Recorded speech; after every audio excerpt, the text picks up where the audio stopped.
মানুষ হচ্ছে খলিফা, এ কথা আছে। ইন্নী জাইলুন ফিল আরদি খলিফা, খলিফাতি, আমার খলিফা, খলিফাতুল্লাহ, এই কথা বলেছেন। সুতরাং আল্লাহর খলিফা মানুষ, এই কথাটি আকীদাগত বিভ্রান্তি, ঠিক নয় মোটে। কোরআন সমর্থন করে না, কোন হাদিস সমর্থন করে না, এবং এমনকি আরবি ভাষাও সমর্থন করে না। ভালো করে বুঝেন আমার কথাটি, কিন্তু আমরা দলিল ভিত্তিক কথা বলতে চেষ্টা করি, মানুষ যাতে বুঝে যায় সহজে। এমন কোন আয়াত নেই, না হলে চোখ বন্ধ করে মেনে নিতাম, ওয়াইসাল্লিমু তাসলিমা।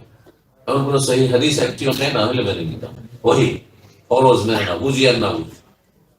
আর আরবি ভাষার সমর্থন, আরবি ভাষা খলিফা মানে, খলিফা স্থলাভিষিক্ত, বাংলা অনেকে ভালো বুঝেন, মানে কোন একটা জায়গা শূন্য হচ্ছে, জায়গাটা খালি হচ্ছে, ওখানে কাউকে বসানো। তো যেই ব্যক্তি অনুপস্থিত হন, তখন সেই জায়গায় খলিফা লাগে। রাসূলুল্লাহ সাল্লাল্লাহু আলাইহি ওয়াসাল্লাম যখন দুনিয়া থেকে বিদায় নিলেন, জায়গা শূন্য এখন, তখন সেই জায়গা শূন্য, সুতরাং তিনি খলিফা। আচ্ছা, আবু বকরকে খলিফাতুল্লাহ বলা হয়তো না খলিফাতুর রাসূলিল্লাহ? সিরাত পড়ে দেখবেন, খলিফাতুর রাসূলিল্লাহ। সাহাবীরা কি বলতেন?